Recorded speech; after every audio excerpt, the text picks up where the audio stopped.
snooker really looked quite shit, really. I mean, he only did a crossbody. I've watched a couple of snooker matches when he was in his prime, and I don't think snooker's very good. No, it was just because at the time, not many people was flying about. He did a nice splash. Yeah. That's about it. You do a nice splash. Don't kill anyone.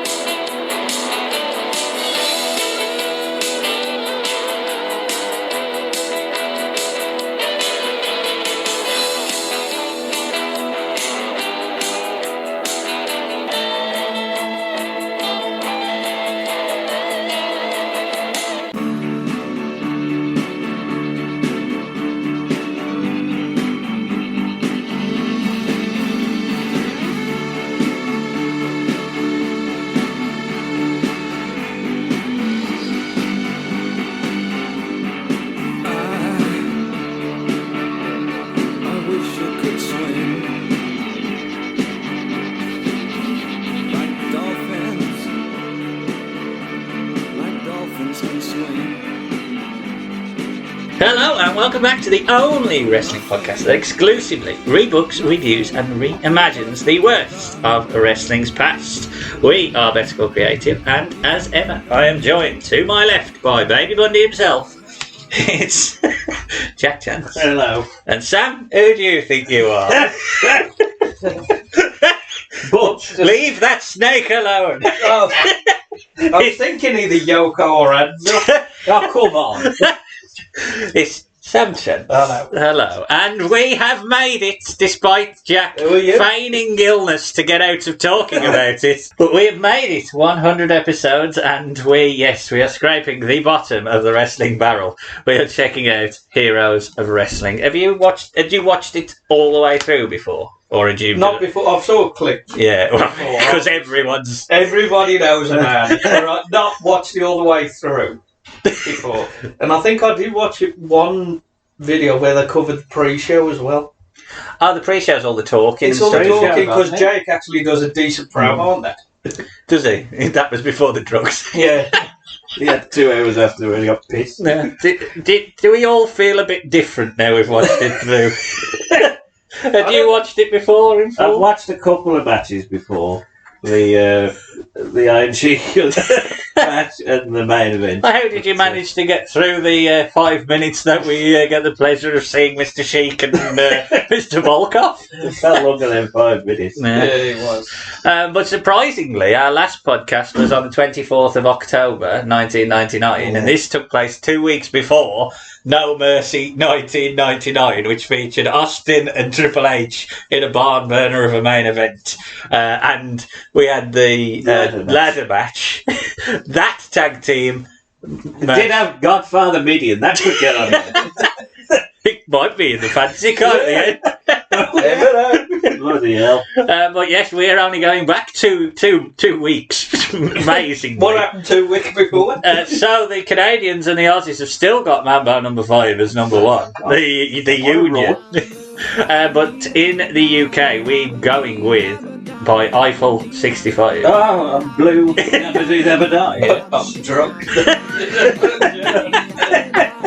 Yo, listen. And in honour of one Greg Valentine, Heartbreaker, Mariah Carey was number 1 in the Heartbreaker.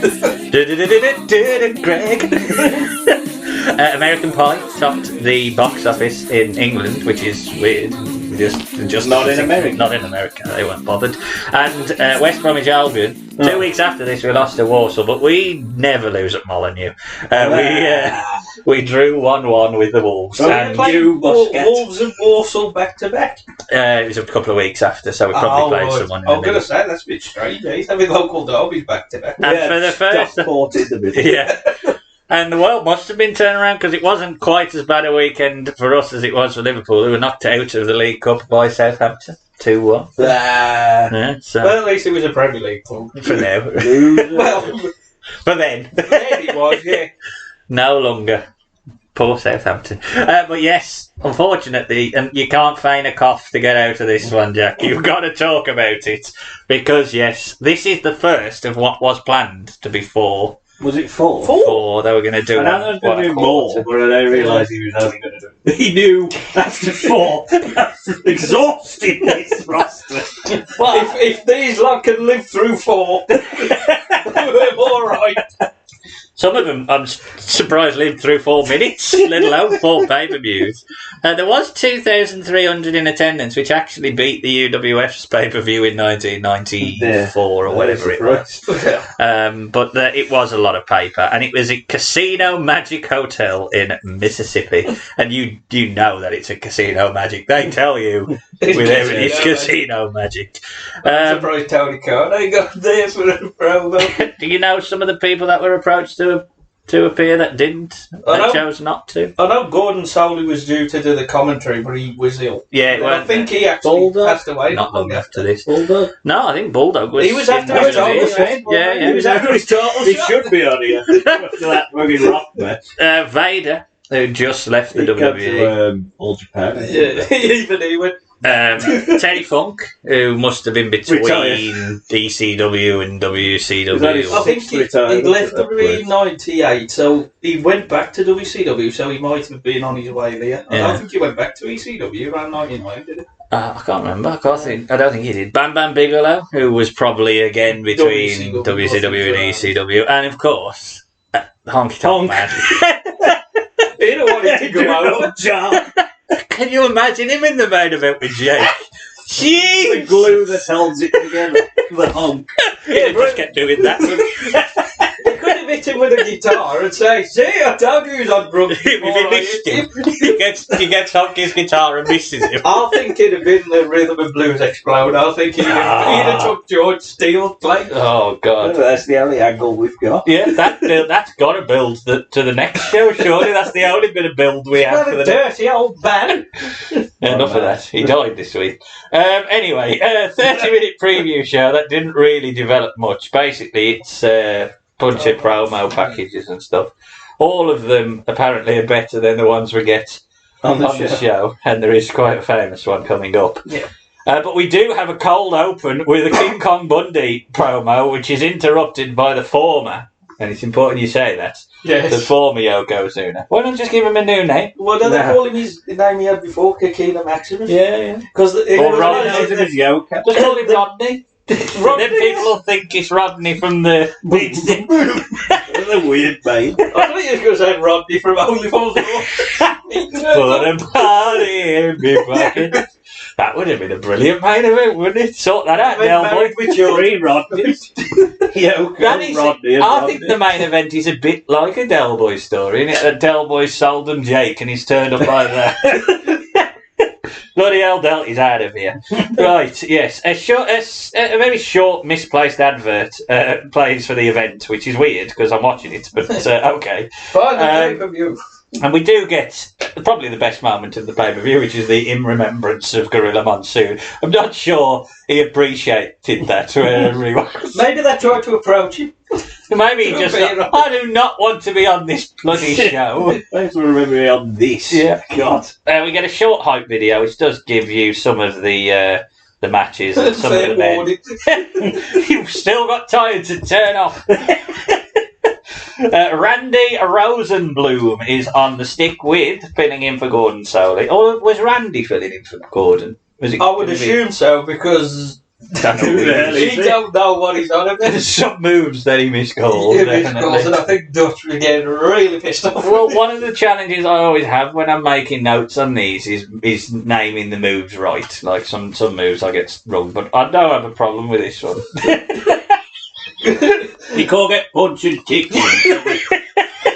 And if there is a move, it's more of a shock than a move happened. Unbelievably, someone's got a pyro budget because there's a pyro go off.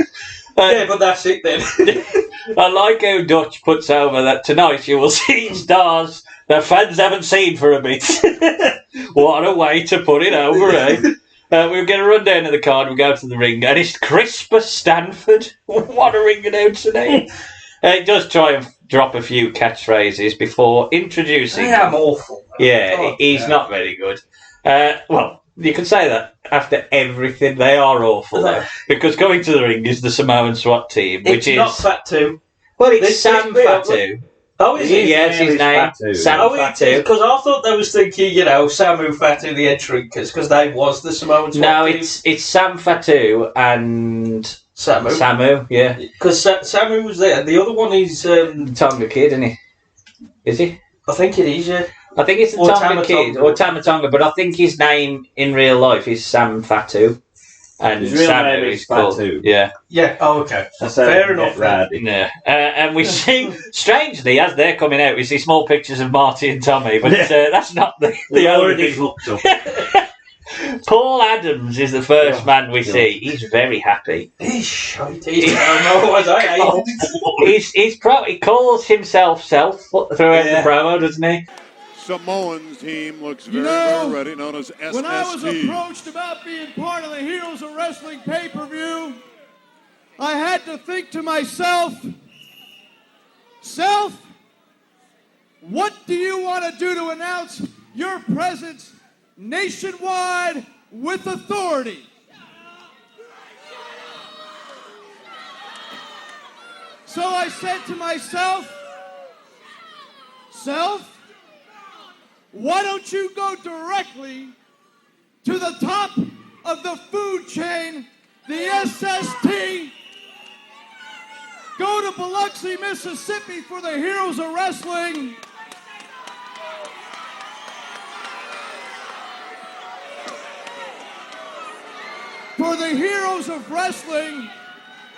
and find two big heroes. So we've got Marty Jannetty, we've got Tommy Rogers, and basically here's how the deal's gonna go down. Since I understand perfectly well that wrestling fans, not only here in Biloxi, but around the world, have to come out and live vicariously through all their big hero wrestlers,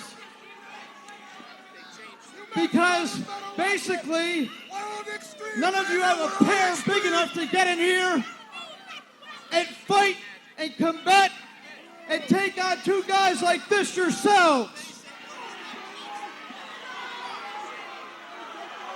I understand you'd have to drink about a 12-pack of liquid courage before you'd ever even entertain the idea of coming in here and fighting these two men.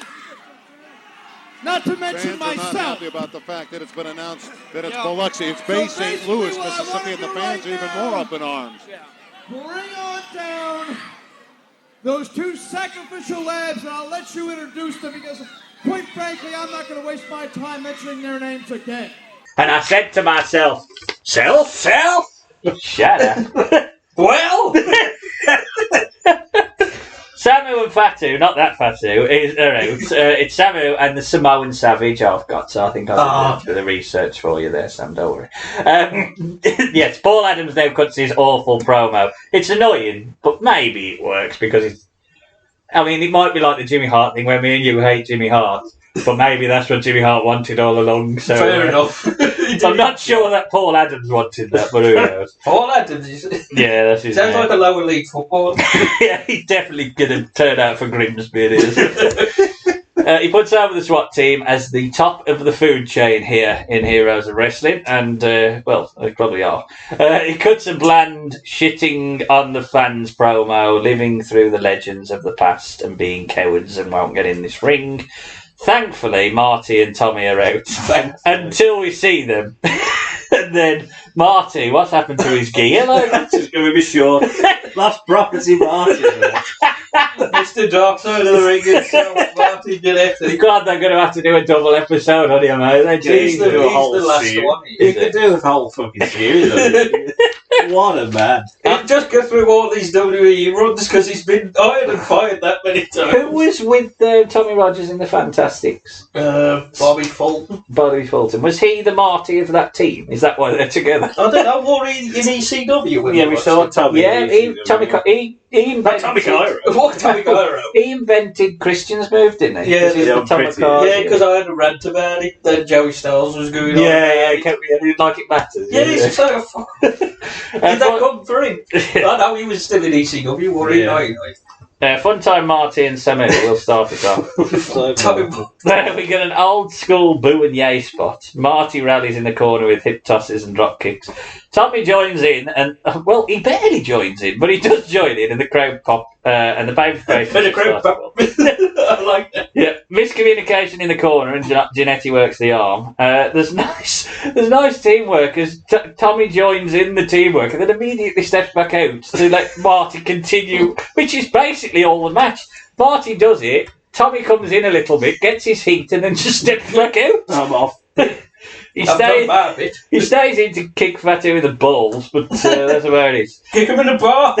Another double team clothesline in all the faces early on.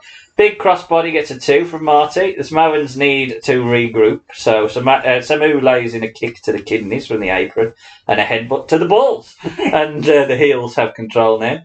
Marty takes a nice bump. That's the last time I'm going to say that. But wait for that Luke bump coming up later. On an Irish whip in the corner. There's a big chair shot on the outside. Ref don't give a shit. By Fatu on Marty. Sent into the ring post now. Fatu misses the Vader bomb. Marty makes a mild tag. And drop kick, which Randy calls a flying leg kick. Flying leg kick. Fuck's sake. Yeah, somewhere I bet Dutch just grabbed his moustache aggressively. Not like old 77, he got angry. That bloody Bugs Bunny. Stupid Tommy tries to headbutt a Samoan. No, you should not headbutt a Samoan. DDT to both men in a double bulldog. Marty hits a plancha, but inside Samu hits a version of the TKO, isn't it? I think. Covers for the win, and the Samoans have gone over.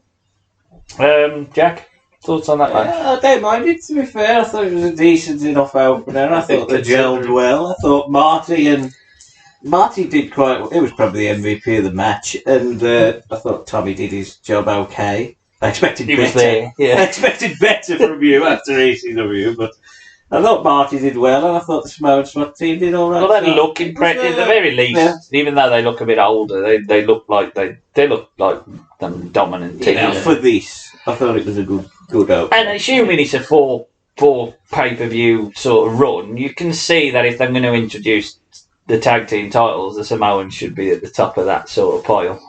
Nothing really offended me. Well, it was fine considering obviously we know what's to come. So, you know, you look at this. Very much the peak. There is a match or two later that is okay. But this is I think I know which one you're on about. It doesn't include one man gang. I forgot about that. Jesus Christ. We'll get to that. Bloody hell. Oh God, here he comes. We see sexy Grandad George with the sensational Sherry, right? What a weird thing this is. I love this. George gets his room key because obviously, even though he's an animal, he still knows how to book an hotel. And then tries to pull Sherry's dress open before they disappear into the hotel. Sherry cuts a promo then. She calls Steele a certified animal. Steele interrupts saying fight. But Sherry has to redirect him because he's gone the wrong way. I don't know whether that was by, by design or whether he completely ballsed up, did a Jericho and got lost in the janitor's I think he could just get away with it. Gimmick. I don't. Why have they made him a sex addict? Well, this is all about sex because let's face sex addict. Well, it's all about sex, ain't this? Because sex bomb. Here comes Greg. It's Valentine's Day all over again. Yes. We love a bit of Greg. He bemoans the crowd not showing him enough respect. I mean, yeah, come on, Greg. You're still wrestling now. Hard to get him a standing ovation. Oh, what a match. We love you, Greg. He's going to continue this feud with George Steele. Thank God, when did they end the feud? Well, apparently it's because George Steele feuded with his dad, Johnny Valiant. And now I'm finally... No, not Johnny Valiant, Valentine, isn't it? Johnny Valiant. Because I didn't realise Greg was a second-generation superstar. Yeah. So they had second-generation superstars on this show, which is madness when you think about it. Mind you, Bob Orton's a second-generation, And the SWAT team. And the SWAT And this was them all second-generation. Apart from Marty's dad don't want nothing to do with it. George. He come out. Tully primordial swamp, did he? Tully Blanchard, he's second gen. Is he? Yeah. It's all second gen then, really.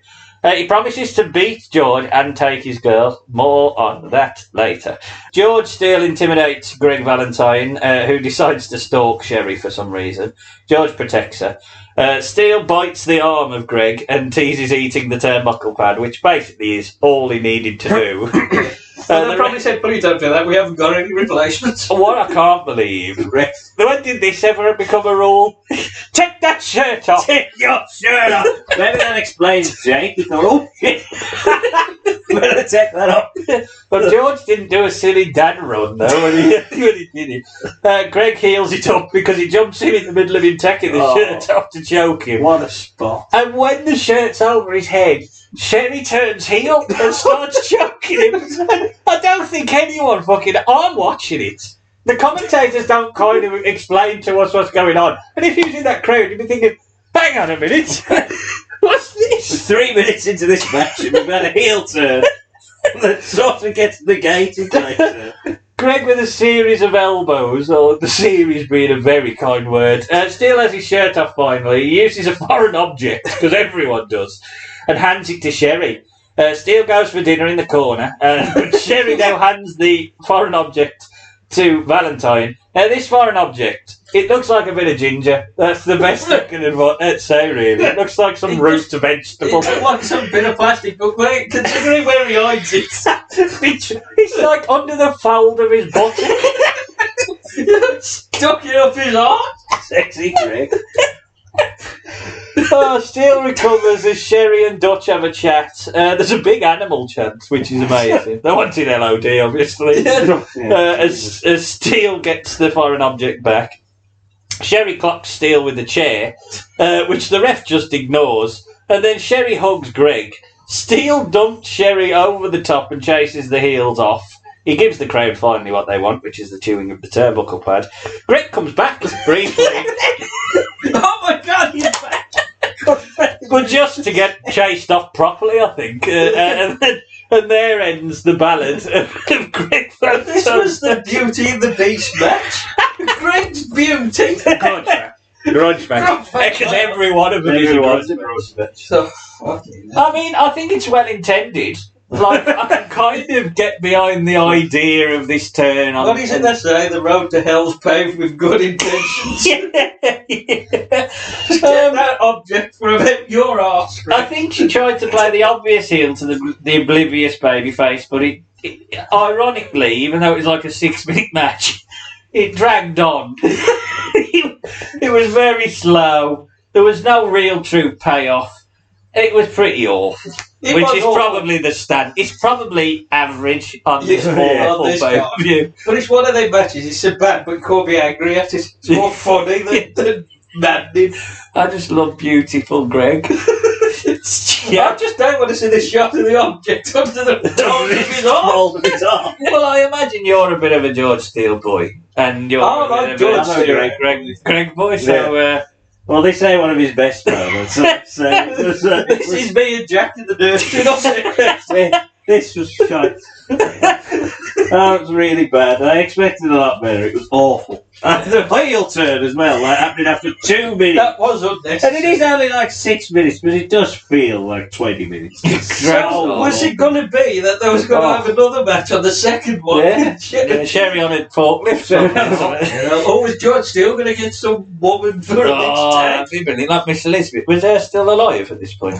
Yes. She was in WCW with Luger. Is George Steele's dead now, isn't he? Yeah, he died in 2016, I think. Poor George. He died in this match, hasn't he? He had the shit. But he was probably one of the oldest people on the card, I think. Yeah, because he was about 60 when he was in the he was fighting with with Bruno. Yeah, so he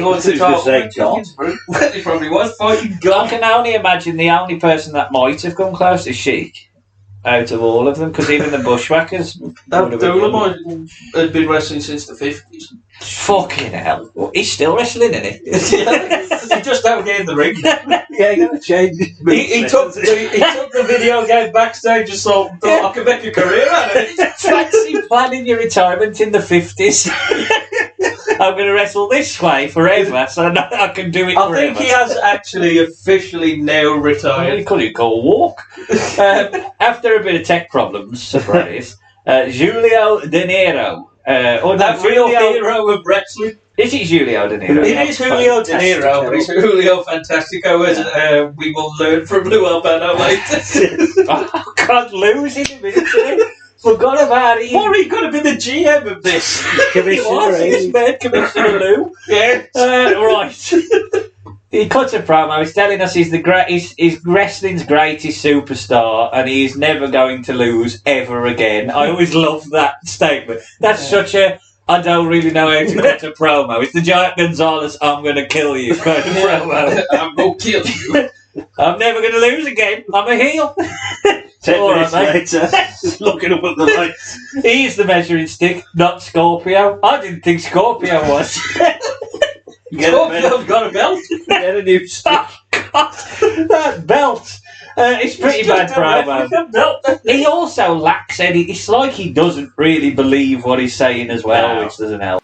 Julio Fantastico facing the challenge of his life tonight against Too Cold Scorpio, who's already said he's going to beat your tail. Let me tell you something. You have no clue that you are in the presence of greatness as we speak, okay? And Too Cold Scorpio, you're going down tonight because I am wrestling's greatest superstar, and I'm here to prove to the world why I deserve everything I get and why I am going to win every match I ever wrestle again. Well, tonight you'll have your opportunity because you're meeting probably one of the most talented athletes in all of professional wrestling today. You've got a lot to prove in that ring. Oh, I am the measuring stick, not him, you understand? I'm the reason why we're here tonight. I'm the reason you're here. I'm the reason you cheer, not Too Cold Scorpio. Too Cold Scorpio, he has made his name. He has been a champion. He's been a half of the World Tag Team Champions. He's a man that can take care of himself. I think you're underestimating what this man can do in the ring. I'm not underestimating anything. I'm telling you I'm confident. It's not conceit. And buddy, you're going down tonight because I am the best you've ever wrestled, man. Well, tonight we're going to see right here on the Heroes of Wrestling what Too Cold Scorpio and this man, Julio Fantastico, can do. Let's take these men to the ring right now. He's out. He does have a more successful career in ECW, and I think he was in TNA, wasn't he? Scorpio, yeah, at the start. Wasn't he Oh, Julio. Didn't he team with Punk? Yeah, he was with Punk and Raven. I hope when that collision starts. Julio De Niro. It's Julio De Niro. Sorry, Carlos. Oh, everyone knows him. It's wrestling. He's never lost. Too Cold Scorpio. Now, why is he carrying the WCW Big Gold belt? He probably borrowed it from Iron Sheik because he Absolutely hires guy picked up something. I'll take that. You've been with Jake, eh? You go and tell him not to take it out. When you beat you up. And by the way, Captain Lou's just decided to go on commentary at this point, which is brilliant. This Julio. Oh dear.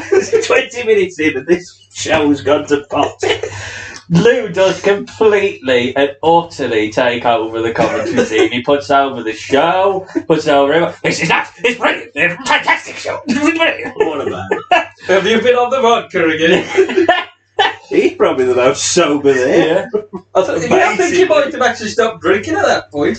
I like Lou though because he never needed a gimmick, did he? Because he was just mad. Just He's drunk man who still pins and rubber bands on his face. That's what was it?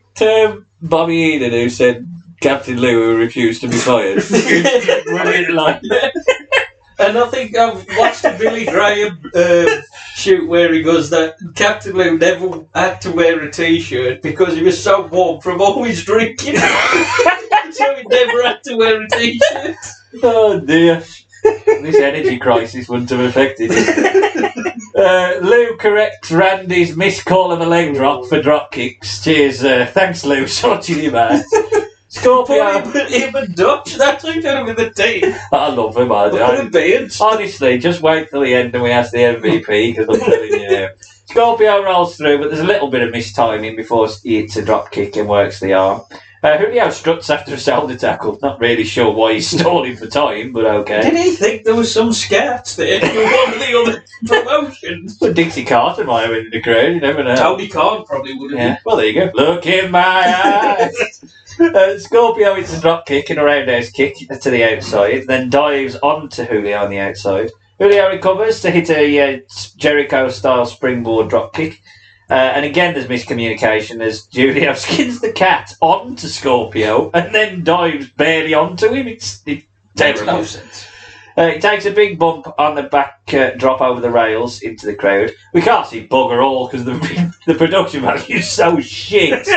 There's a big low blow to Scorpio back inside. There's a weird style sort of hooked suplex for a 2. Scorpio is clotheslined to the outside. Again, miscommunication on the spot. But Scorpio gets a very close pinfall on a splash back inside. Just feels like the timing's completely off. I think both of these two can work, but they Just can't not with really each other. with each other. There's a big cutter off the top now by Julio for a pointless push on the ref, because I don't quite know why he does it, but okay. Big spinning kick, spinning leg drop, followed by a 450 splash. 450 leg drop, which misses Julio De Niro's face by a fucking mile. But yeah, it's enough to beat him. He never hit that move. He's just finished and he never hit it. But the thing It's like is, Starship Pain. because he's got a big old fat arse. I know. I ain't lying there for him to hit a 450. It's a shit on my face. So I think most of them just think, oh, fuck that. Fucking hell in there. And Julio De Niro will never lose again. Has lost. Yeah, Sam, thoughts on that? At least I can move. That's one of the best. My notes. At least I can move.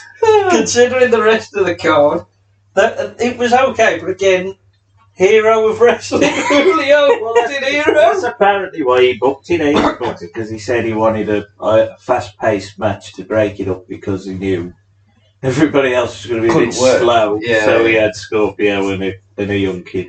And he always says that it was good to his career, Julio, because he got a lot of contacts through this. Because everybody thought, do you want to watch this shit pay-per-view? And then saw him and went, he's the best of the best. Watch him. Ironically, sometimes it is better to be a big fish in the worst pond, in like a rancid filled pond. In a bog. I can get that. I get that. And it didn't look terrible. I just think there's a lot of miscommunication because it was so green and Scorpio can't lead the back. Scorpio was Still on the doing green. shit. Well, he's on the green. Yeah, you're right. But in truth, it's probably the best that this roster could put in terms of work rate. It was a mess. It never clicked. It was botchy. God, the pacing. 5 stars. Jesus Christ. Jack, anything to add? It was okay. You know what you're going to get with Scorpio. There's going to be a lot of missed moves, which is what he does. But it was a nice change of pace. But it was a bit shit, really. If you actually isolate it and watch it, it's pretty bad. Captain Lou's been made the commissioner. And, he does, in fairness to Lou, he does, because he's so passionate, he does put over the show and it meaning a lot to him. And okay, he's obviously a fake cry and he's hugging Dutch and stuff. But it feels like he cares. Next match, we don't quite get that level of enthusiasm. And definitely not in the main event. Backstage, Bundy is interviewed again. Again? What the hell you doing here again? The only one sober. Yeah, he's a proper heel, you see, because he calls Yoko. I made him choose that drunken old sod Albano to be commissioner, but I don't care about that. Porkazuna, I'm going to tell you something. Son, move in a little closer when you're interviewing me.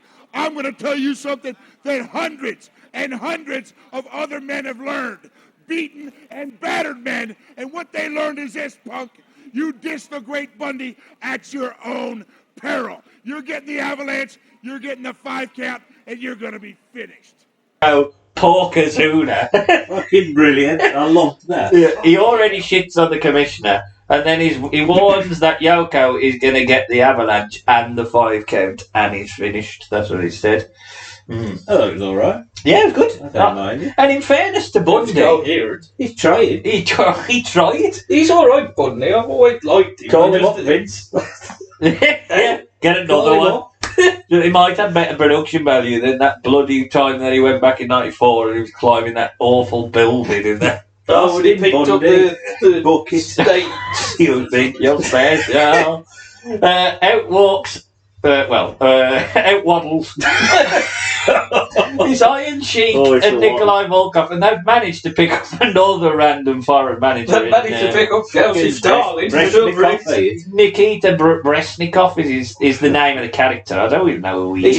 Fred Blassing was old or dead. No, he died in 03, so he was on the way. I tell you, he ain't fucking Russian, this Brezhnikov. No matter how hard he tries to convince you. Yeah, no, he ain't. Fucking accent. Yeah, he's one of the worst. Joe Hendry who played? Joe Hendry! He played Russian, for Rusev, It can't be him. It was in 2000. No, I mean, is it similar to that? He's actually like Scottish. Yeah. He's he's all playing on Russian. There's a USA chant as Sheik grabs the mic and tells us, USA, poof! Brezhnikov in his awful accent tells us, he tells the fans off whilst holding the Soviet Union flag in 1999. Nikolai then goes through the national anthem and no one interrupts him. Sheik gives respect to You're Iran. not allowed to interrupt the national anthem. You know what happened to Finland? Yeah, true. Sheik gives respect to Iran and Russia, but none to the smelly old US of A. And then we get the big clubs. Yeah. I mean, they ain't quite clubs, aren't they, really? No, they're just like sticks. Big scoop. Yeah. He calls Hulk Hogan a jabroni, which obviously Still goes... pulling that feud. How good do we want you on the next one? Randy tells us that coming out next are Luke and Dutch, which Dutch is not happy about. He says, "No, you call me a bushwhacker." The crowd love him though, and they men formerly known as the Bushwhackers. yeah, they're called men down under. You know, in the Gimmick Battle Royal, that was wearing that attire. Oh, what The was Bushwhackers, when they come out, you could see on the singlet it said the men down under. Well, I don't blame him. We bought this gear, we're keeping it. So why die the one who booked this sue Vince for using his gimmick? Was all four of these men in the Gimmick Battle Royal? Yeah, there was. And the one in worse shape, wasn't he? So that's why he won it, because he was the only one that could get out of the ring. 6 months on from this show, It was 2001. 18 months. 18 months. 18 months. And the one-man gang was in it. Oh, Jesus. This is the Gimmick Battle Royal. That's deadly. It's a family show. It's a family show, so the men down under give the kids a lick of the rub. It was acceptable in the 90s. Lick of the rub. And the heels jumped the He was waiting for Jacques Rougeau. the heels jump the Bushwhackers, and then there's a head biting on Nikolai by the Bushwhackers. Clotheslines and marches. Iron Sheik is not very happy outside. Iron Sheik's got big old pants in it. Going on here. He's got a big old gut and all. He has. Randy can't understand the USA chant for the Bushwhackers. Neither can I. But they started, I think. Sheik warns the crowd. They always did. You're Kiwis. Well, I like it. You know. They should have come out with a hack. Can you imagine that? Oh, brilliant. In war paint Bushwhackers. I think one of these, no, two of them have been on just say Volkov and Butch have dead, haven't they? Butch died. Oh, of course, yeah. So now this is me. Iron Sheik be Luke. Jesus Christ. Sheik already stalls for time because he warns the crowd. They keep chanting at USA, we're off. They should have just walked off. They return. They tease leaving, and then for some reason return. Luke is punched down by Volkov, and then so he gets whipped into the ropes. Volkov sort of tamely lifts his leg into the gut area of Luke, and then he just sort of does a back bump. Like he's falling backwards. It's amazing. Combat pit. It's Luke's fault. Yeah, but he would have had his arms like that. How slow he dropped though? You would have had 10 seconds to continue. Oh, yeah. We've had 2 hours to continue, I think. Right, so Iron Sheik comes in, throat chops to Luke. Luke, in the hold, sells between wiping his nose. Oh, by the way, Sheik's now back out. Volkov comes in, puts a hold on. So is Volkov the one who's working? Well, yeah, Volkov puts Luke in the hold, and he's supposed to be selling, but he has enough time to wipe his nose. Like, I'm all right, really. Give me a scratch. Sheik comes back in to kick Luke and then tags back out. That's enough. Russia sucks chance. Luke shows he's the only one who can move a little bit as he takes a corner bump.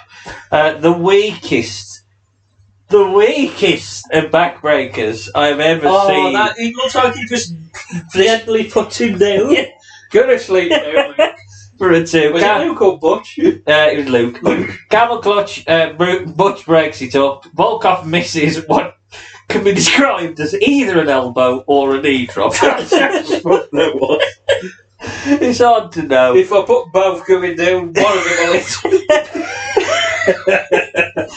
Butch makes the mildest of tags, rallies, double noggin. Volkov misses Butch with the foreign object shot. Clocks Sheik, which is surprising. I didn't think Sheik was taking the fall, but he does. Butch covers him. The Bushwhackers beat the former WWF champion and former WWF Tag Team champions. And afterwards, oh my God, let's build for the next show. There's dissension. The Sheik and the Volkov, they explode, and then they have a nice little hug and everything's fine. No one wants to see him fight. No, in any form. That gonna look like? In any There is a form. match out there of them fighting each other on a crap indie show similar to this. Oh, I think, and didn't they fall out for a bit as well? Yeah, they did for a bit. Well, I think, Sheik fell out with Nikolai. Nikolai just knew. He got, okay. He's bad. Jack? Oh dear God, this is so fucking bad. It's awful. So slow. The weird thing is, I feel like Butch is the one in the best shape, and then he never gets in. Now Luke works the whole bastard. But my God, this is awful. That's so bad. None of you should be in a ring. No. I mean, not especially Volkov and Sheik are nowhere near ring shape. I mean, not even Volkov close. carried on wrestling for another 10 years. Or so. He hasn't retired. Like, not that long before he died. It's just madness, absolute madness that this is a match that they thought. How did they? At the very least, if you're going to have Volkov and Sheik there, have someone who can work around them a little bit, take a punch, and then Marty whatever. and Tommy Well, Lodge. you know, the Bushwhackers, and I think they've done exactly what you said is right. But they obviously only work the same style they always do, which is that Luke gets the heat, Butch gets the hot tag, and in this one, that meant that the one that possibly could work was outside all the way through the match. What? For God's sake, what? It was awful. This is one of the matches I had seen before. My God, you don't get any better. Nikolai Volkov, he looked like a big, massive raw turkey in a red patch. He's got that skin tone. He's never tanned, does he? No. He's never tanned. He gets whiter every time. He does. He's Russian. Yeah, He's Croatian, but playing a Russian. Which is mad, isn't it? Yeah. It does look like years ago. You just see a floating bit of big red pants. Nikolai there. I hope he gets booked as a ghost. We see a clip from earlier. Oh God! In fairness to Tully, he cuts a promo, and it is a pretty decent promo. Do you remember when we first did the birthday once, and we had to pick a boy, and I picked Tully for your match? The promo was going to be this one, but I couldn't find a decent link on his own for it. He's pretty good about his past and all that. The fact he got turned down WCW 10 years before because he did coke in WWE. Yeah, well, I mean, he doesn't mention that. fucking fault. Been in wrestling a long time, and I've been out of it a long time. And I came here and I agreed to do this thing, the Heroes of Wrestling, and was looking to have fun and, have a good match with Stan Lane. I don't do this for a living anymore. This kind of stuff here is I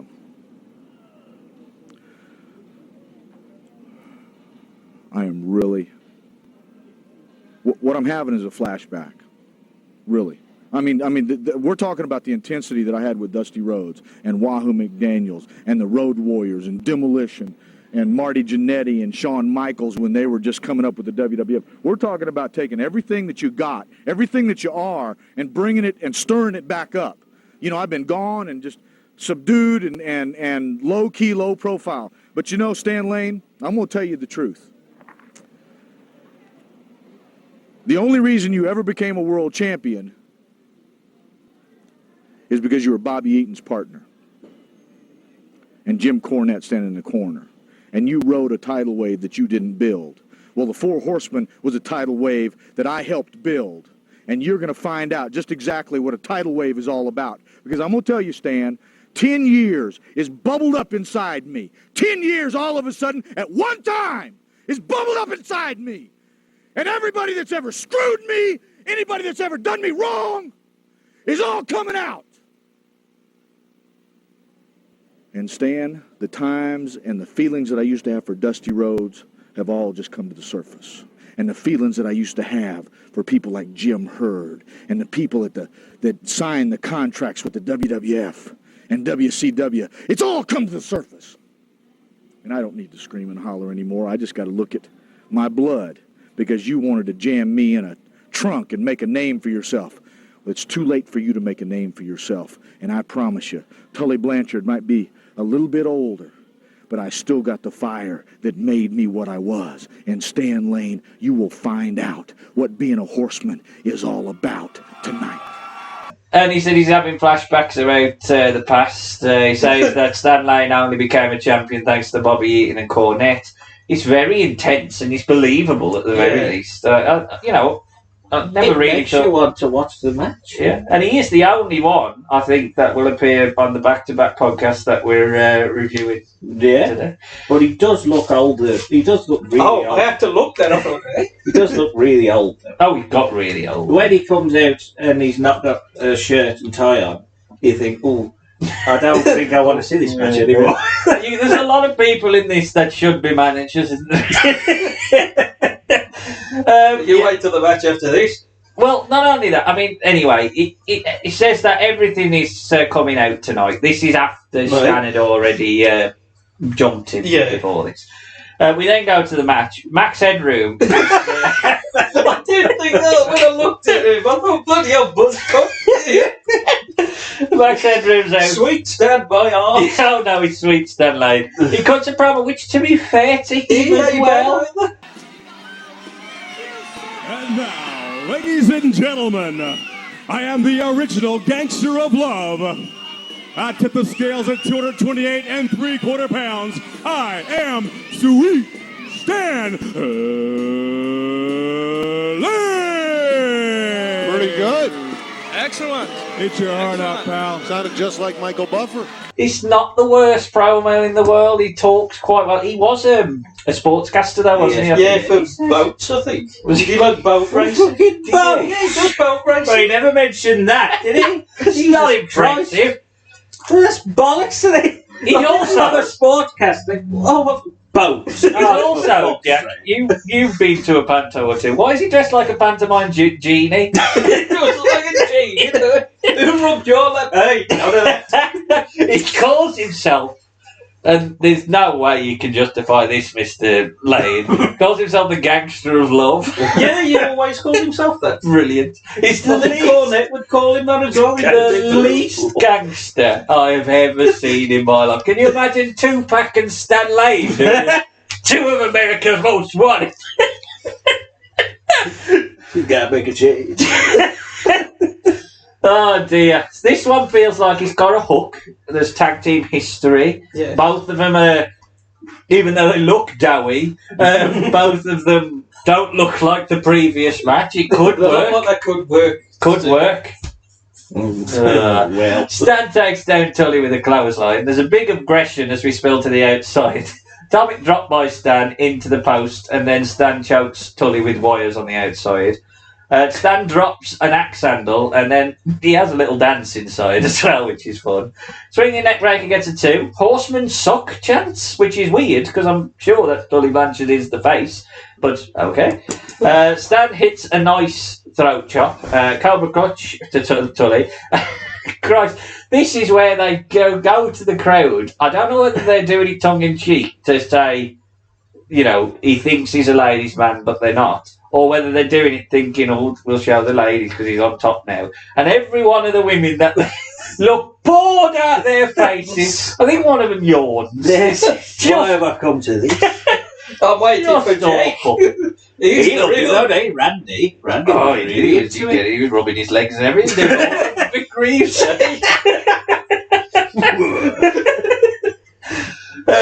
Right, Russian leg sweep for a 2. Tully recovers enough to send Stan to the outside. The pace, dead. I don't know what it is with Tully, but he's got no tank. Like, he did this in ECW, didn't he, when they were supposed to be Iron Man match? Yeah, with the Shane Douglas for everybody turned their back on. Yeah, the chef. The match is already, it's only been going 4 minutes. He's dead.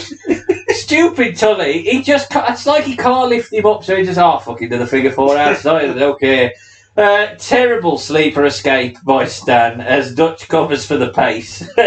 Pile driver is teased, reversed into a backdrop, and now we get this crappy bloody German suplex finish where both men's shoulders are down, but just at the last second, Tully lifts his arm at the 3 count, and therefore we're supposed to believe that Tully's beat Stan Lane, even though for most of the match he got his arse kicked. And it feels like that is a bit of a heel win. And it's booking for the next show. Yeah, at least I can get that. I don't mind them having like an open-ended did he win or did it, but I would have preferred Tully losing, seeing he's supposed to. And he's also cut this impassioned promo about how important it is. He got jumped by Stan Lane at the beginning. Yeah, and he's won. He's won with his shitty little. I've done you over, eh? Sweet. Sweet. Gangster. Sam, thoughts on that? It was okay. I know, obviously the promos was good. Even backstage room time. I'm thinking that now.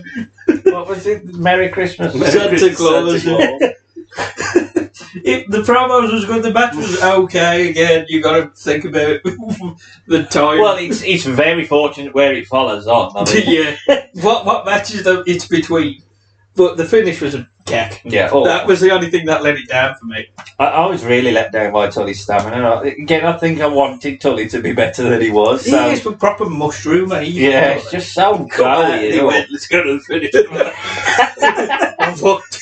It's just really, really bad. If he hadn't got jumped, he'd have had a gas tank. It was the jump. It's the slope on the ramp and all. If it was flat, he might have got an extra minute. But I just don't get. But they had him cropped. I do not get the booking. I can't for the life of me understand why they booked it that way. Not that I should care, right? Jesus Christ. Jack? I would have thought it was better if I didn't have the promos. Because of the promos, it makes you care.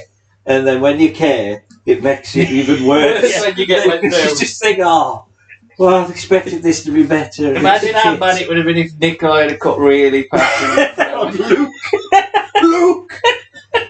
My God, it's bad. Tully in real shape, but I don't know how long he got to get into shape for this match, but he don't look like he needed another year. Stan Lane's done okay. I thought he looked all right. Yeah, he's ironically decent size. If you're looking at this roster at this point, you're thinking, okay, he might get a bit of a run out the Samoans. They can work a small short tag team. Yeah.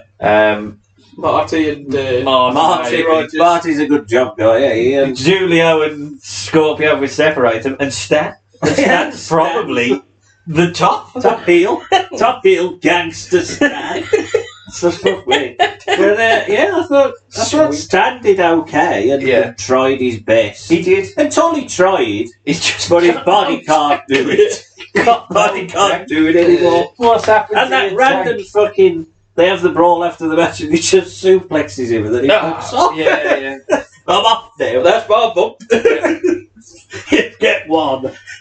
Jim I Neidhart. wonder how many bumps will be in the next match. I love this promo at all. Jim Neidhart, I mean, I've only made a couple of notes and I'm trying to remember the promo as I say it because my note is, and I can't remember it properly. I can't remember the promo. Because the note I have put is Jim Neidhart doesn't want to see any giraffes or rhinos. Yeah, he doesn't want to see any animals. Anyone know what that was? I can't remember It's what. because of Jake, Keith. Oh, is that it? Is that the point? And then Bundy's back. Yeah, Bundy and him now are a team. Jesus. And I think already People must have saw Jake backstage. I think we might need the Jake today. that glass has been broken. That emergency glass. Emergency Teddy Long. It's a Hangman player. Still going to let him cut a promo after. You never know. Even though we know at this point He fucked. Just replay the promo from the pre-show. Yeah, totally. let him do a live. It's the big man next, anyway. There we go. One Man Gang is out. He cuts a short promo about ending Abdullah the Butcher's career. And now, Abdullah the Butcher comes out with who I am absolutely certain was Jim Smith, the old Derby manager. I think it is actually. I think it was. He's like a legit manager who took after him. Yeah. He looks like Jim Smith. It was meant Harry Redknapp to come following him. What a reference, Jim Smith. I know, yeah. Who did you say? Hero of football. Derby. Was he going to sign Abdullah for him? You go and goal. He's on the Heroes of Football. Jim Smith. Abdullah trying to stab the ball. Oh, dear. One Man Gang with the weakest of chain shots to start us off. Why? Let's just get the blood. Wow. Chain shot there. A bit of chain rubbing on the outside. Excuse me? Yeah, the chain shot to the head. Of course, that is enough to bust open Abdullah. A strong wind would be to bust open Abdullah. Weak kick, and that's busted. And that's a busted open head. The crowd give Gang a 5 count. Don't know what that means, really. The Bundy's gimmick, not Gang. No, the ref, I think. The ref gives Gang a 5 count with a chair. Hardcore thing. Yeah, but he gives him a 5 count to use a chair, which is weird. And then a 5 count, he's choking him with a chain. He goes 1, 2. It's a 5 count. What are you on about? Abdullah is dripping in blood, but starts to rally. Big throat chop. Clocks Gang with a foreign object. Jim Smith joins the commentary team briefly. He's awful. Gang is lacerated now. It's never nice to see 2 men gushing of blood when you know one man is carrying hepatitis. But hey ho, wrestling. Chair shot. And we nearly missed the elbow from Abdullah because that's all that we need. Was his finish. And then it just ends in a double count out. Because Abdullah wanted to go home. Hold on. What, after all of that? All I'll say is... It was a no DQ, but they were still counting. It was no DQ? I don't think it was. No, I don't even know. They just get up with a DQ. Yeah. So we'll count you out. All I will say is, if you look at the card, this is probably the closest to a match where they were like what the crowd remembered them being. Gang was slow and weak with his offence. Abdullah brawled to the back and bled. One Man Gang also Battle Royal. It is awful. It is terrible. It is awful. I'm not quite sure why they're trying to bleed because it's a family-friendly show. Well, that was all going to bleed, wasn't it? Why would you book Abdullah? Yeah. I think they were trying to build the Abdullah Brody. Because I think when you look at Hero, well, exactly. I think they look at Heroes of Wrestling. Yeah. I think Abdullah Brody. That's that big feud. We haven't got Brody anymore. Who's the big bloke we've got? One Man Gang. Let's ignore the fact that he can't work. One Man Gang is awful, like really bad, and Abdullah's worse. I suppose the only thing I will say for it is I kind of think that you might have built a bit of a feud in the fact that there's no clean finish, and you could have linked a rematch, chain match or something. Yeah, you got a rematch of the same. We're going to do the same. There was very little in the way of wrestling there, though. In all honesty, that's just what you get with Abdullah the Butcher. Yeah, well, it's hard to get annoyed because it's what you expect. And it was short. It's what I expected. It's what I got. But I never wanted it. But I have to have it because it's there. I think this the epitome of what Bundy once said. Apparently, he said, never make your body your gimmick. Because when you get old, people want you to look like how you do. Whereas if you was fat anyway, so when you get older and you're still fat and dumpy, you look the same. Case in point, Bob Orton. He had hepatitis as well, didn't he? Oh God. Our next match has started because Orton has cheated at 21 What the fuck There's is a little package basically where. But ain't this breaking kayfabe? Why are heels and faces playing cards and you recording What it? a weird. And what fucking put the camera up there? Of course. They're going to do a ladder match. Lou catches him, calls him out for cheating. We see that he has cheated, and then they have a pull-apart brawl. Well, why did we need that? Well, you've got to have story, haven't you? Why would they be feuding? None of the other things. Why would they be feuding? Apart from the fact that at the first WrestleMania, they were opposite That was the corner men. Yeah. But the forgotten main eventers of WrestleMania. And Lou Albano. Fucking random. Well, thankfully, Lou is back. He cuts a promo, very old school manager. Jimmy Snuka, in your bed, while you sleep. The man of the old man. How many people say that? I know. I mean, fair play to superstar Billy Graham, because, he Rest in peace. yeah, he led the way, didn't he? Literally everyone. He just took off Muhammad Ali. Yeah. Who took off Buddy Rogers. Well, there you go, actually. Buddy Rogers started it all. Rest in peace, Buddy. It's probably as good a thing as we've seen on the show so far as well. The promos, by and large, haven't been too that bad. Yeah, you don't lose that. Apart Skill, from, do you? where is it? Snooker's very zombie. Coming up after this match, next promo, we'll be back for that. Bob Orton cuts a promo, and to me, he sounds a little bit like Stone Cold. It sounds like he's had 40 fags. Which I think he always did anyway. Yeah, well, I said Stone Cold, but yours probably a bit crueler, so I like yours a bit. Honestly, he does sound like that anyway. Yeah. He warns that he'll slap Lou Albano if he gets involved. And even Bob... Lou Albano managed Bob Orton. Did he? Yeah. Well, probably, that doesn't surprise me. everyone. Yeah. Good point. It's not terrible, to be fair, to Bob. Alright. At After least we're the, taking a snooker throw. God, this fucking match.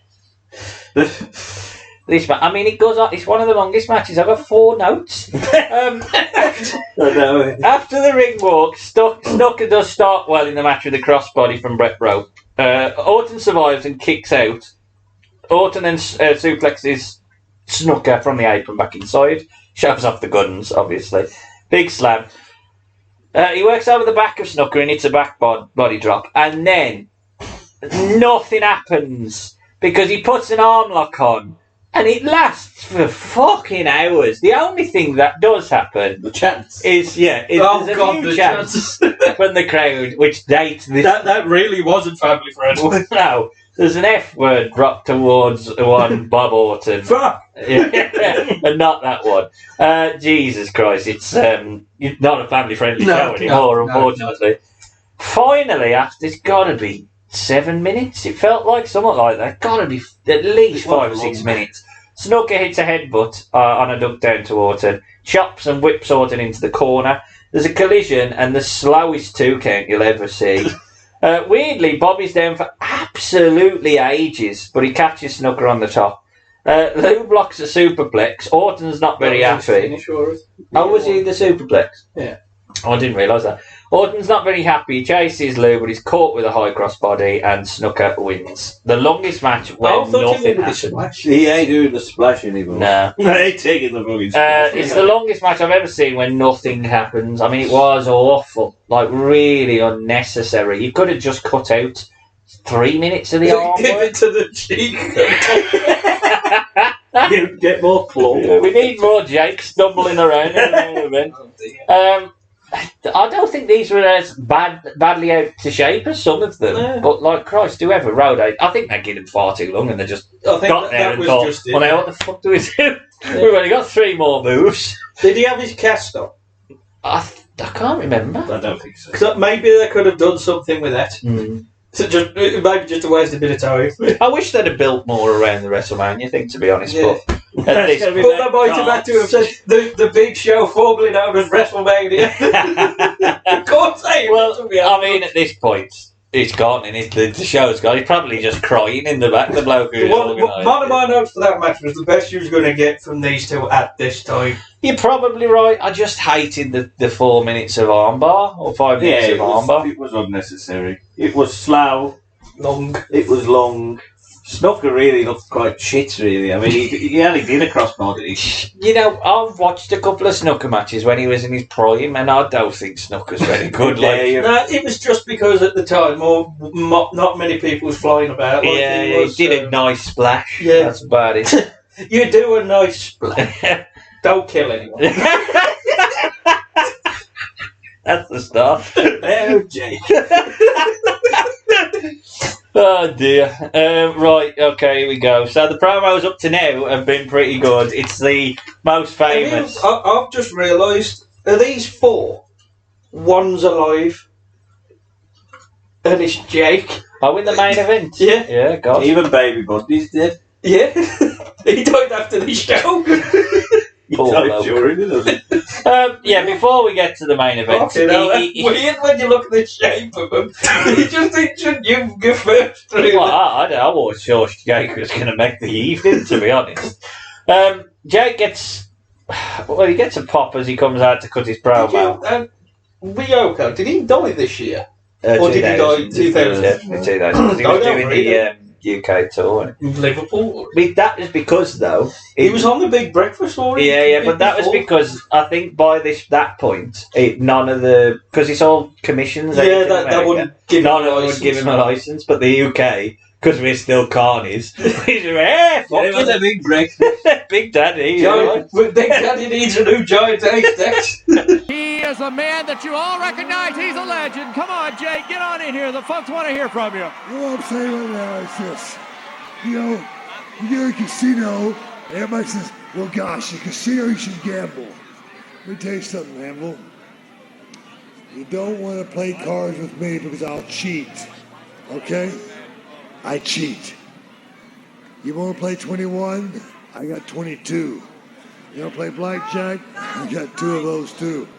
You want to play aces and eights? Maybe I got too many of those too. Bottom line is this. You do not gamble with me. The only time you should gamble is this. Listen to me.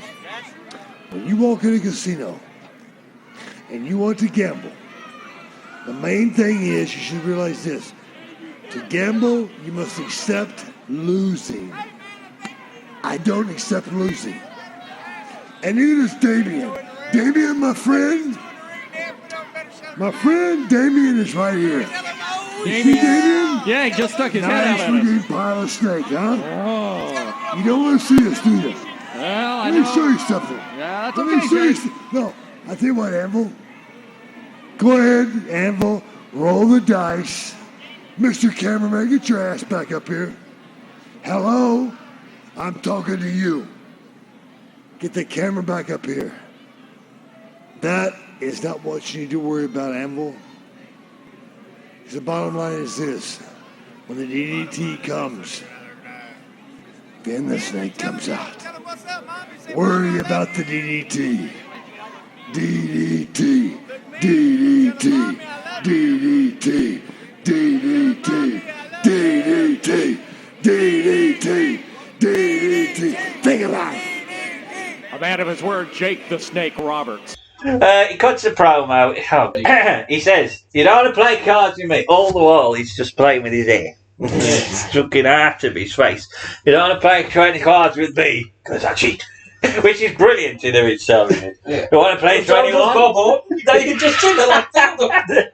You want to play 21? He's got 22. Well, that means you've lost, Jack. You don't want to play blackjack, which is also 21, because he's got 2 of them too, which means you'll have 20. But okay. No, I'm going to have 21. I got nice. He says that you should. He actually uses that promo every day. You know, Yeah, when he did the he did. Which, but the thing is, it's a crap promo. Like, he's done loads of good promos. And it is a shame that he sort of felt that was his big comeback promo. To be honest, it is hard to cut a good promo when you're off your face. Yeah. Well, he definitely offered that. That hair pulling is brilliant. He's just so out of it that it's like it must feel like a cloud or something. He says you shouldn't gamble with him. Jake won't accept losing.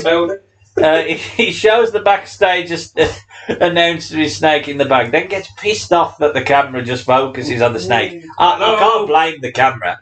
Because he must have just thought, well, fucking cut. Cut now. Tommy put his foot in the show, you know. I mean, what he's trying to say, I kind of get. He's a cheater, don't trust him, and don't worry about the snake on the one. On the snake, you got to worry. But he's just so fucked. Yeah, if he were fucked, I think he would have been a bit more... well, this promo before the show was a little bit like that, yeah, a little bit like it would have made sense. He weren't doing this. Started smacking his own head. He gets the crowd to chant DDT. And sing about it. And all I've put up to that is ... Oh, fuck. Oh, yeah. Right. He's out. No, you imagine ordering this pay-per-view and watching that thinking, oh my God, what is going to happen here? I think it's similar because he's coming out to wrestle. It's similar to Victory Road 2011, except that day of a promo, I just saw him coming about. Where's Eric Bischoff? He's going to come out. If Jeff had gone, think about it. I just find out everyone who fucking hell. Here we go. Right, Jake's out. He's carrying Damien initially and got a shirt on. He fumbles around with the bag really badly. Drops the bag. Oh shit, he's got to go back. And I don't know what he was going back for. What could possibly be in the back that he needed to sniff or inject? I don't know. His mouth did seem a bit full. So, you know. Well, he goes to the back and comes back out. Oh, Jesus. He comes back out with no shirt on. Neidhart's already come out, hasn't he, by this point? I've completely forgot about Neidhart. Poor Neidhart. He must be thinking, what the fuck he does. And considering this is Jim Neidhart, who's... he stalls for time as Jake comes out with no top on. Does the funniest looking march to the ring. This proper jobble run. And then he just he goes round ringside, finds my mum in the crowd, the kindest thing I'll say about the poor lady. And I don't even think she was like, Jake. But then I think it was like, oh, fuck, why did I do this? Have a rub a bit in. Grabs her hands and sexually molests himself with them. It's weird. And yeah, we're ready. We're ready for the main... we're ready for the silver main event, I should say. Think about it. Right. Finally, hook up. Stalls.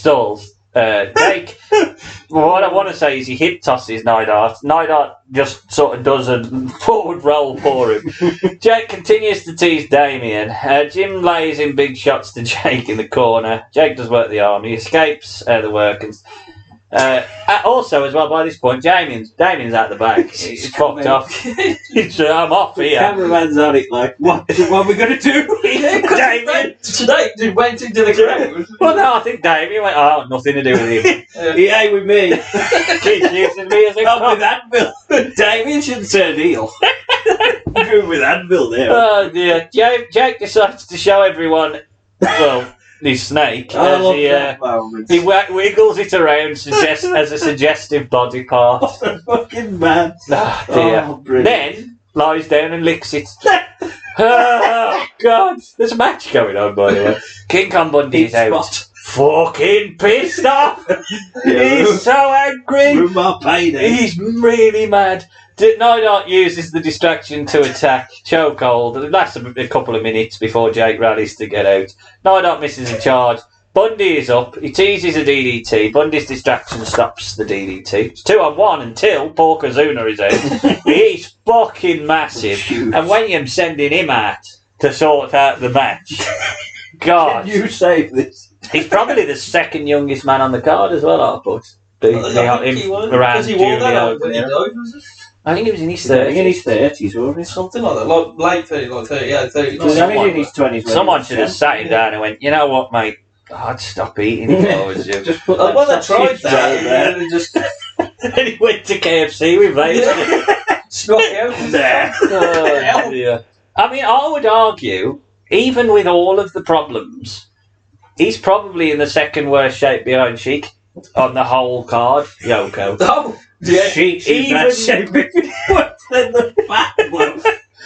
Oh at least you can see why he's Well, to in be bad fair, shape. well, The yeah. Sheik, Yeah, you can hear the creaks. He can, and he does. Well, the move that he does at the end is probably more movement. Shit good. Yeah. No. He's fucking huge The anyway. Sheik won a battle royal because they couldn't get him out. I ain't sure he'd have got Yoko out though, that battle royal if he was his. I mean, he's dead then, but the heels gang up on Well, him. they need a one because they lifted his big corpse out of the ring. It's now a tag match. Anvil clocks Bundy by accident. Baby Bundy's out. It's Michael Henry, who I don't know. I don't think he's the promoter. I think he's something to do with the promoter. It's something to do with it. But I don't think it's him who put the money up. He looks like Michael Van Gerwen. He doesn't he? It's just If you get chaos. to the dance, you need to put a Baby Bundy tag. His new nickname. It's absolute Baby Bundy! Michael! Has he got a big boy 5'6"? Oh God, imagine 5'6" this. Chaos as Nidart punishes Jake with a chair shot on the outside. Bundy joins in the act. Michael Henry, to his credit, does a light choke where you can literally see that he's telling Jake, it must be, tag out, you absolute fucking pisshead. Jake Where did you get that joke? Jake's boots are taken off by Nidart. I think it's because he couldn't tie them, I assume. Just it makes it look worse, doesn't it? When you think shit. He's also even more like He's also got the most pathetic looking socks. Like white socks make him look very pathetic for some reason. Oh, Jake, He kicks out of a splash, which was the wrong thing to do. Makes a hot tag after a few low blows. Chaos. Jake is hit with a running splash by Bundy, and Bundy's like, fuck that, you ain't fucking kicking out of this. And he pins him and wins. He's not happy. The crowd aren't happy. Yoko grabs Baby Bundy so we can finally see the DDT and send everyone home happy. Jake just points, staggers, does fuck all. So Yoko goes off, for fuck's sake, hits the Samoan drop. And in fairness to that lad, I mean, he's not a wrestler. He doesn't take a nice Samoan drop. So, he's probably gone out with a bruise or two thanks to fucking Jake. Jake's just dropped on him, basically. Jake drops the snake, on him, and that's all, folks. That's all, folks. I've just thought, well, that's horrible. Yes, that's beautiful. It's wrestling. I mean, it's infamous. It's absolutely insane. Why are we sending this obviously completely out of its band? He come back. They could have stopped him when he come back and said, well, you ain't going back. But they let him take his top off and do an angle like Bundy attacked him backstage, he can't come back. All four of these men within the last 5 years, some of them more recent than that, have been in the WWE. Yeah. Now, if you think about the WWE as it is now, you don't have to go back to 2018. I don't think anyone that was on the 2018 roster looked like these. I know it's a different era, and there's a lot of drugs flowing. I've got to be honest. I mean, obviously, I'm glad for Jake that he sorted himself out. But it's fucking disgusting in many ways that he his lowest debut either. No, but he wrestled in this cost. I don't think there was much hope for this company. But they might have got another one. They weren't too far off hitting the target on the buy rates as well. I think they wanted 60,000. They got like 25 or 30. It weren't like a million miles away anyway. And okay, it was a crap card, and it weren't just Jake that ruined it, but. It could have, if he'd just kept in a decent state, dropped a DDT on Bundy on Nanville and dropped a snake and got out of there, and then maybe teased Bundy in him, and then, it's pretty pathetic the way that he well, it's apparently that his ex-wife had served him some sort of papers or something like that on the day, and they probably have to take made him go off and take a lot of drugs and get pissed because he was apparently trying to use this as like a shot to try and get back into the... Exactly, and it made me laugh, because in fairness to Jake, it's always an enabler's that you've got to blame, because there's a scene in Beyond the Mat where he's doing an indie show, and the indie bloke was like, Jake basically told me, if you don't get me a bowl full of crack, if you don't give me which basically meant He did. I've got him. He's over there pissing in the trash can. Why did you do it? At that point, I'd have probably gone, hey, I'm all right, mate. Like, what? I won't book you then. I'm only going to get another 10. But what's his name? The one Dennis Stamp. He's always rather looking get Jake on the crack than book Dennis Stamp. I can't. It's been done to death, this main event. I cannot say anything more. This main event, I think if you looked at the 100 most memorable wrestling matches ever, he'll be in it. This is in it. I would argue you could go 50 most memorable. Possibly, and it's 2 matches. Yeah, it's 2. I think it's more like one long skit. It was horrible. I mean, the event itself was doomed with the card, really, anyway. But to be fair to the crowd, they stayed with it for most of the show. Like, they didn't turn on it completely. It might have felt a bit nostalgic. A better pay-per-view presentation might have helped, but the booking itself was pretty silly. Volkov was past it, Sheik was past it, Tully didn't have stamina. Some of the skits were good, some of the promos were bad. But the rest, 6 minutes, that was probably okay for what it was. And to be honest with you, it is a combination of both funny and really, really sad. Jack, anything to round out the episode? I would agree with that. I'll tell you, it wasn't as bad as I thought it was going to be. Because you always think it's going to be absolutely terrible. But there's a couple of things in there and a couple of performances where you think they've tried the best. But there's a lot of others that let them down, obviously. Yeah. Well, we'll be doing a Wrestle Cup to talk about the work. Now we've hit 100. We'll be whittling it down to our 32 lowest moments across what we've watched. I'm sure one or maybe even a few of these matches will appear. But I ain't convinced that it's guaranteed to win. Because there might be an Irish Assassin versus Samson match, or no NWO sold out 1997. All of it. Or Jerry Little and Storm. Oh, you hate that. I hated the crowd. So my rant on the crowd. I'm going to add that. So Sam tries to get that through all the way. Easy. But all of a sudden, that's the worst moment. Jerry Little and Storm. See, when you say it like that, it does sound bad. We've watched the Irish Assassin. It's the breast. It's the things around it. And also, I was going to say the lowest one was Zandig and Sick Nick, but I'll keep listening to that just to hear myself just slowly descending to me. Yeah, you do. That's one of my favourite episodes we've ever done, because by the end of it, I think you was just in a pool of sweat.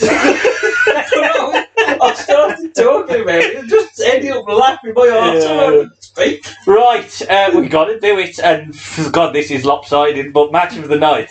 Oh God! I'm going to go with a tag match of not that one.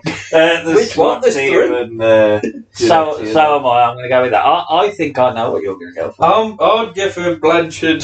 I thought you might have. Come on, you got the gangster blood. I'm back there, room here. Worst match.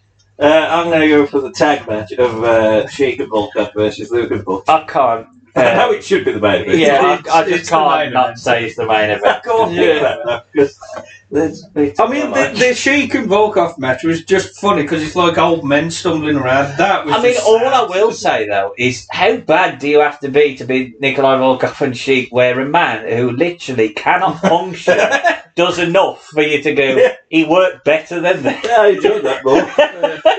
MVP? It's Jake. I'm going to go with Bundy because I thought he did well with promos and he did his best in the main to keep it together. On the basis that I think I know who Sam's going to say because of a promo or two, I'm going to go for Captain Lou with a little dash towards Dutch on commentary, who wasn't terrible. No, he did. He was alright. He legitimised the commentary team a little bit. He got fed up. He got fed up a bit, but I thought Captain Lou was good. I was going to go Captain Lou. So I thought he was going to go promo. Yeah, the problem with Tully promo. Yeah. Then Stan Lane's was good. Bob Orton's was good as well. Yeah, I thought he's alright. He's as well. If I'd have given it to him in ring, I'd have given it to Stan Lane. But it's Captain Lou because I love Captain Lou. He's mental. And I feel bad for Bundy because I think had he have actually had a proper match, Because even the splash that he does at the end sort of works, and it looks quite fairly the same. Yeah, because he was like Yoko, where he got even bigger. He was just if anything, he trimmed down a little bit. I think he did, yeah. So it's a bit of a shame because my LVP is the man who stopped Bundy being able to properly perform, which is obviously Jake the Snake. It's got to be Jake. It's Jake. Yeah. Sorry, Jake. His shoes. Well, we now take the unenviable task of rebook. No, we don't. So we cannot possibly rebook Heroes of Wrestling to make it any different because. Even if we'd have changed the card, if Jake's on it, we're fucked. So basically, trying to think of legends back then who could work. You would have threw all your money at Honky when he said no. Even Vader, to be honest, you just said you fight Bundy. Oh, Vader! If you had the Honky, him as well. Just get Honky. Honky and Greg in the main event. Honky Anthem. So, we aren't doing a rebooking, but we are rebooking the Heroes of Wrestling, but in 2023. So, of course, we're caveating that with anyone who's currently under contract with the WWE solely and can't perform without them, or AEW, so Jake is out, thankfully, or unthank. I don't know, he might be better now, I suppose. I'd want to see Arn wrestle now. Yeah. I mean, he fell off a stage. Yeah. And basically any other promotion that might have a permanent contract. I can't think of any that would. Well, there's one, but I'll explain later. I had a few I kept crossing out. And that's basically the only caveat. Six matches. I've done 8. I've done 6 because I thought fancy cards are always 6. No, we'll just go through our cards one by one. Right, If it's our if it's a rebooking, I think. Have you done more than 6 or 7?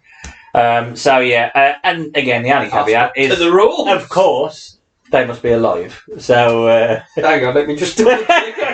Get on YouTube. I did go for that. I was thinking, I have picked all alive people. You hadn't put Superstar Billy Graham, and Jesus. I couldn't do that. I don't realise you bought same day as me. Well, obviously not the DP. Same day? How old are you?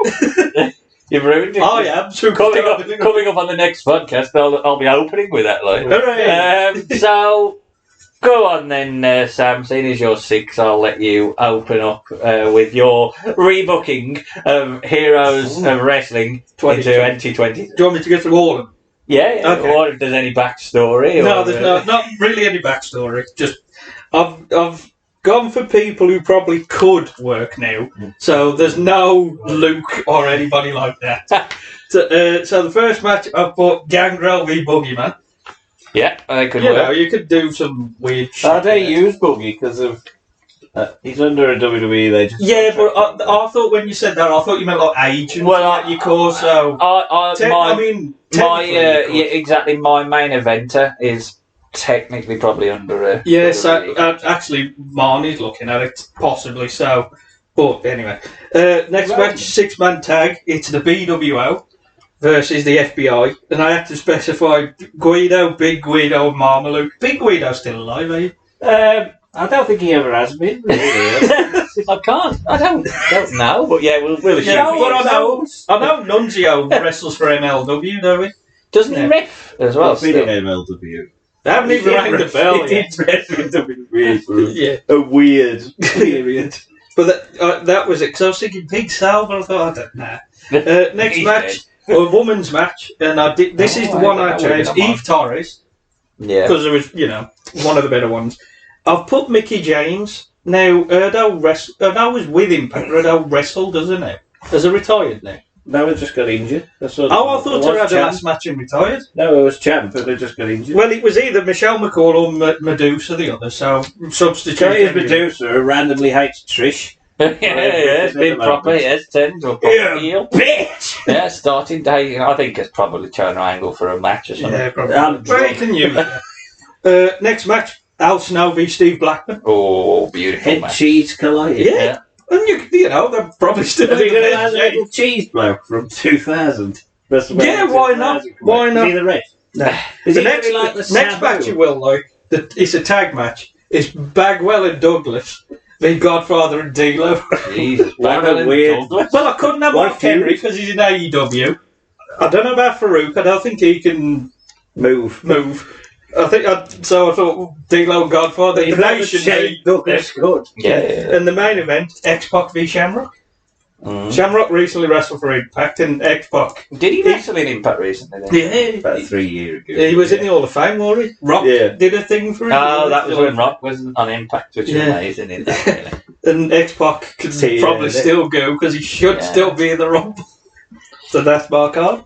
Fair enough. Well, mine's an 8-match card, opening up with Super Crazy versus Hakushi. Oh, I forgot that's Yeah, Super Crazy Hakushi. Hero Bringing of the wrestling. Contagious. obviously all main events. Yeah, but you isn't got it? to think about the time. I know then mine's to like now. that.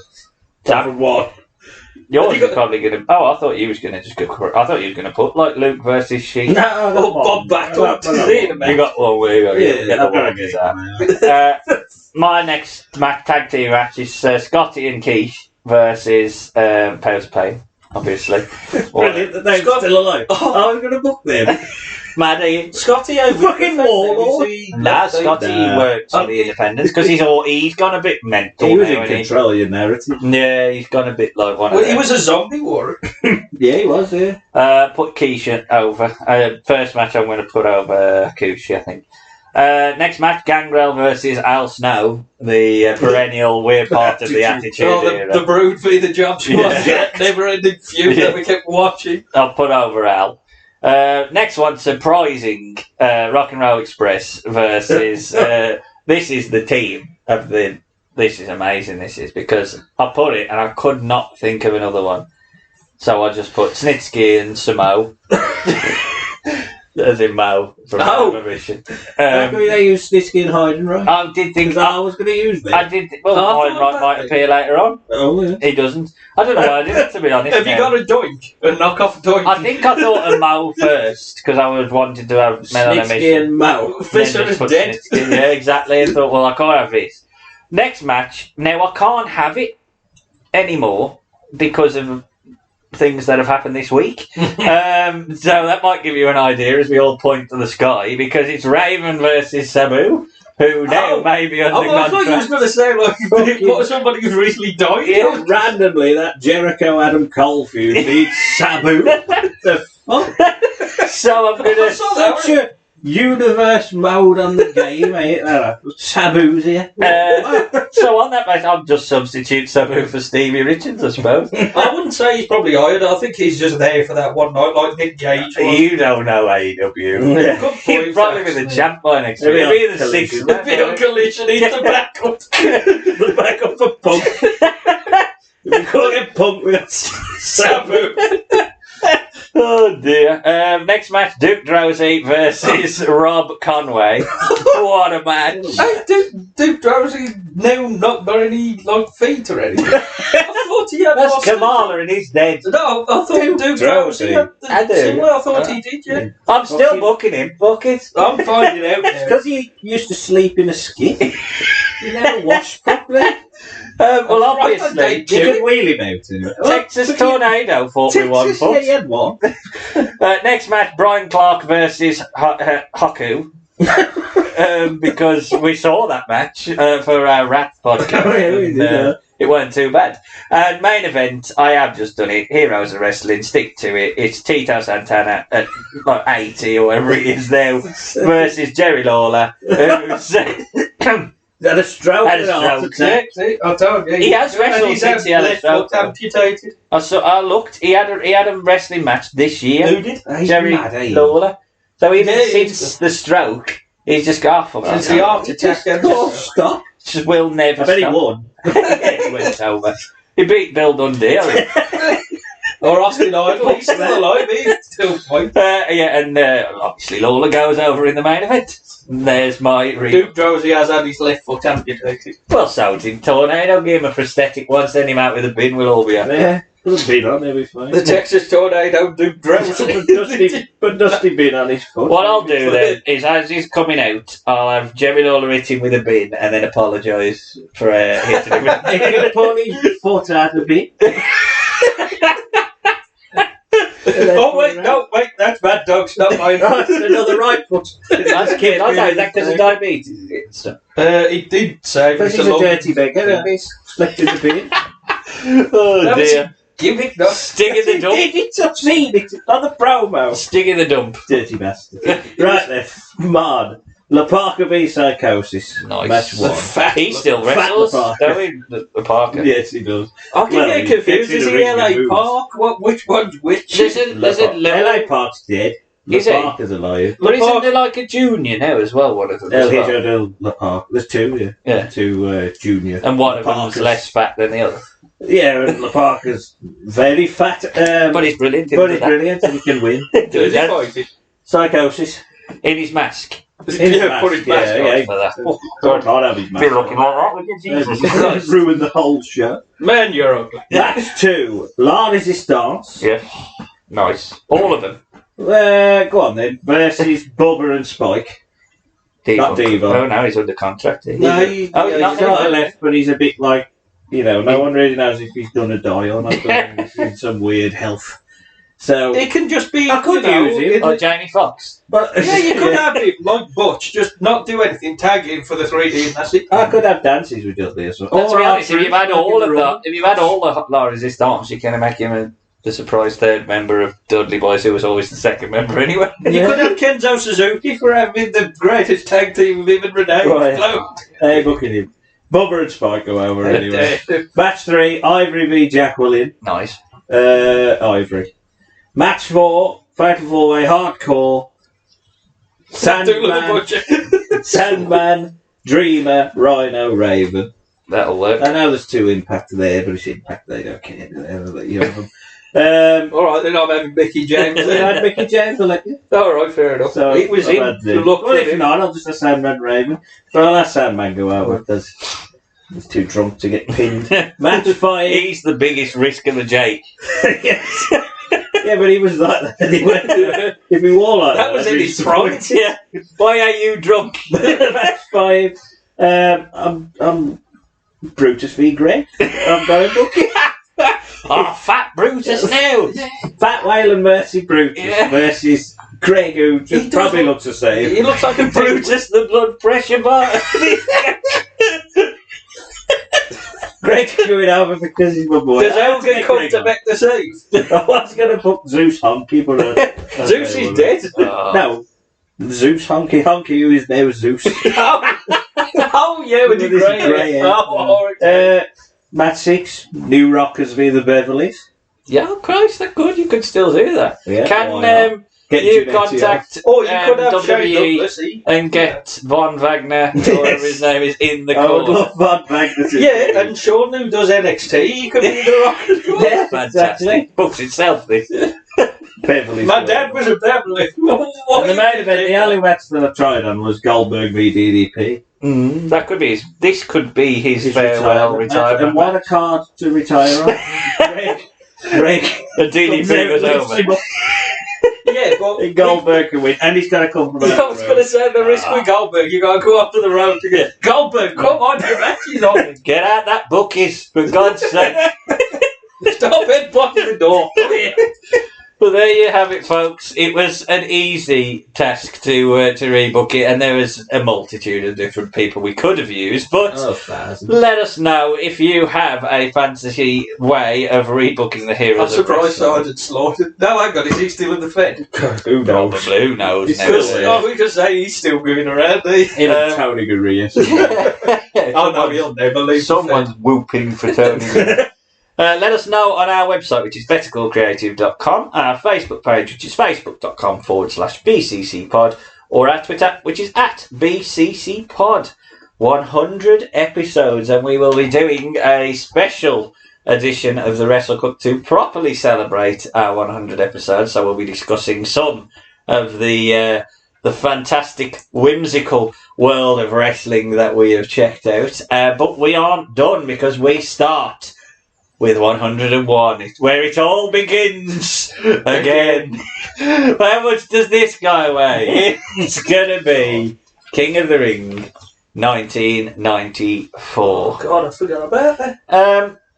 we do watch a King of the Ring match for your birthday. Do you think we'll see anything on that card that closely resembles Brett versus Perfect? There is Owen Kidd is a decent match. And Lassie. I can't wait for that. I mean, you have got Piper and Lorna as the main event. Yeah, it's almost like we'll be watching the Heroes of Wrestling all over again, won't it, for the main event? Yeah. It's about a 20-minute main event, that is. It is. Is it long? And Piper, I don't know what kind of shape he's in. He was had a six-pack. Yeah, it's weird, like he's proper toned and stuff. And He must have had a film. He looks weird.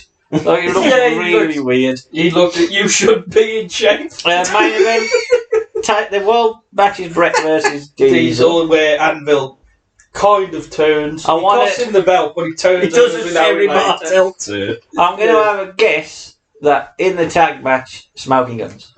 No, it's the Head Shrinkers v Yoko and Crush. Well, fabulous. Yoko and Crush. Yeah. Is there another match And the Head Shrinkers outside of the King of the Ring? King of the Ring other than those? No. So those are the matches we've got. Yeah, the King of the Ring tournament. You've got IRS Mabel, Razor Bamba, Jarrett 123 Kid, and Owen Tatanka. Oh, who's going over that?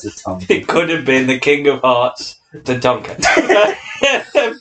But we'll be finding out how much that guy does weigh back then. And then we will start our invasion arc as we look from the invasion itself. But I am going to caveat that we can rebook from the King of the Ring. So our invasion card can be prepped between those. We don't start our card on invasion, if that makes sense. Well, did it start just before King of the Ring? So with Lance Storm was the first one. Yeah, but that's what I'm saying. But So King of the Ring was we've started the night after King of the Ring, so you've got to accept that Booker's in the it is part of it. Lance Storm and Benoit's injured, and I think Benoit, Triple H, and Benoit and Triple H are injured. So those are the caveats that we've got to have. Rock there, I think he was still suspended. Wore it. Yeah, but I mean, to be honest, he was filming till SummerSlam anyway, so you've got to get by without that. But anything else, and the reason I've done that is because that means that you don't have to book ECW into it. I don't think it would. DDP is still a stalker then? Did that happen before He King was of the a Ring? stalker at King of the Ring. Yeah, King of the Ring. I might retcon that. No, have you? I might just go, nah, that never happened. Stalker DDP. Yeah, I think I might go with what DDP wanted to do, to be honest. Yeah, but if it's happened, we've got to work out a way that we rebook it before. Never happened. He wanted to work with Rock because he was WCW's People's Champ. Yeah, but if we're rebooking from the night after King of the Ring, it's already started. There's a way you could get around it. Yeah. Just do the Vince thing. Just do the Vince thing. Oh, well, remember. more than 3 weeks now. Look at your head, DDP. I ain't putting you with Rock. I love that. I love how Vince went. He met him once. He went, he's a stalker, and if I've ever seen one. Look at that sex pest. Vince, what a brain. What a brain. But you've already given us a tease of one man who might be appearing in yours. Any teases for your rebook? You've watched it all, so you must have had a thought or two about how to rebook it. Yeah. Chronic. Need more chronic. Need more crush. Where is Bamba?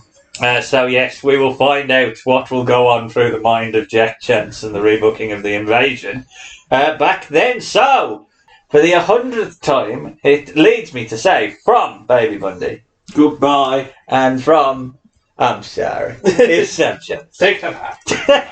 Take them out. Bye.